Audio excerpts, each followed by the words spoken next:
होली की आत्मा। बचपन से शहर में रहने वाला मनोज इस साल होली की छुट्टियों में अपने गांव दुर्गापुर वापस आता है, जहां उसे देख पूरा गांव खुशी से झूम उठता है। जब गया था तब इतना सा था और अब देखो कितना बड़ा हो गया है। हाँ सरपंच जी, जब मैं गया था तब आप भी बहुत जवान थे और अब देखो कितने बूढ़े हो गए हैं आप। चलो चलो बढ़िया है। बच्चा घर वापस आ गया। इसी खुशी में आज रात पार्टी होगी। क्या बात है, गांव में भी पार्टियां होने लगी। वैसे अगर पार्टी की बात है तो आज क्यों सीधा होली पार्टी करते हैं। होली पार्टी की बात सुन चहल पहल में अचानक सन्नाटा छा जाता है, जिसे देख मनोज को कुछ अजीब लगता है, लेकिन तभी सरपंच बात पलट देता है। अब बहुत देर हो गई, चलो सब अपने घर चलो, पार्टी के बारे में कल सोचेंगे।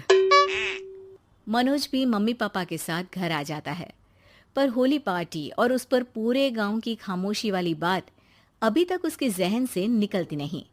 पापा, होली पार्टी की बात पर सब चुप क्यों हो गए थे। अरे होगी उनकी कोई अपनी बात। मुझे गांव की पंचायत ही थोड़ी पता है। थक गया हूँ, चलो सो जाते हैं, कल बात करते हैं। पापा की बात मानते हुए मनोज भी सोने चला जाता है।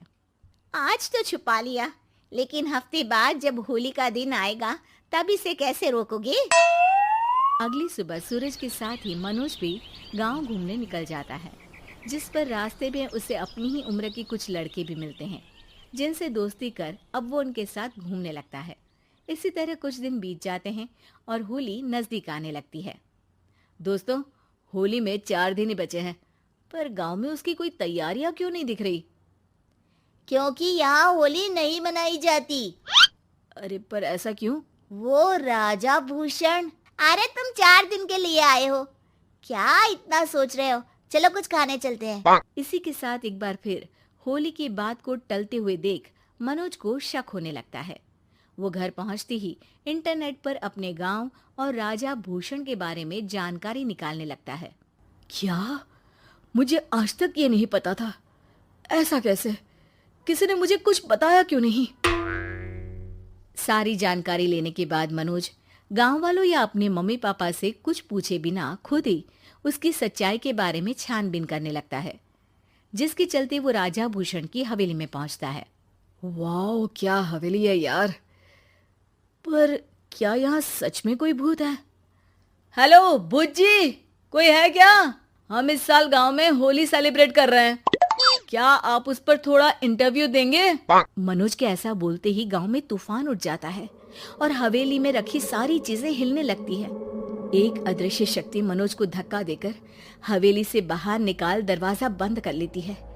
ये सब देख मनोज हैरान रह जाता है।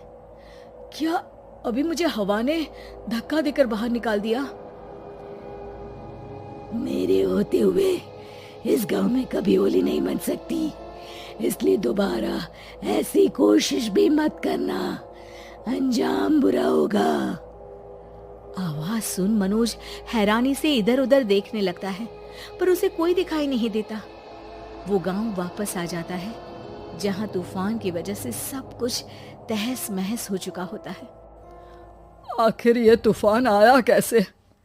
ना ऐसा कोई मौसम था और ना ही हमने होली का त्योहार मनाने की बात की थी। सरपंच की बात पर कोई रिएक्शन दिए बिना मनोज चुपचाप अपने घर चला जाता है।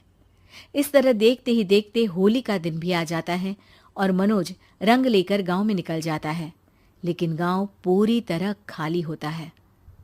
अरे त्योहार का दिन है, धूमधाम की जगह मातम क्यों मनाया हुआ है?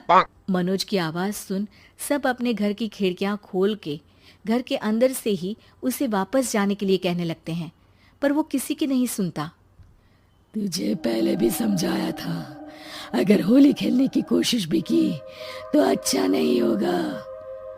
अरे बात मान लो बेटा, तुम्हें सच नहीं पता। मुझे सब पता है। सालों पहले इस राजा ने एक अंधविश्वास फैलाया और आप लोग आज तक उसे मानते आ रहे हो। अरे बेटा, जब तुम पैदा भी नहीं हुए थे उससे भी बहुत पहले से इस गांव पर होली का श्राप है। अगर गांव में होली का त्योहार मनाया जाता है तो प्रलय आना पक्की बात होती है।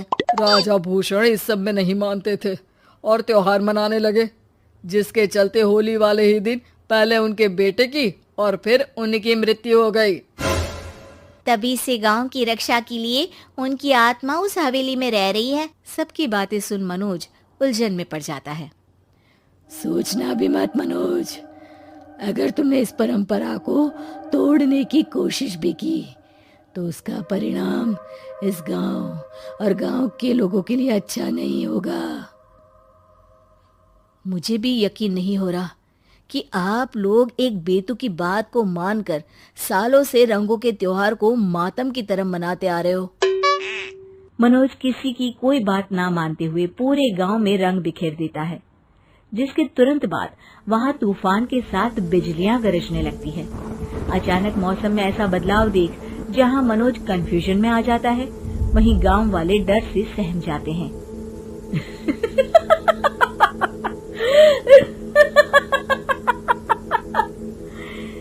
इस लड़के ने हमारे जैसे सिर्फ अपने स्वार्थ के लिए नहीं बल्कि पूरे गांव की खुशियों के लिए यहाँ होली मनाई है, जिस वजह से अब इस गांव पर होली का श्राप टूटता है।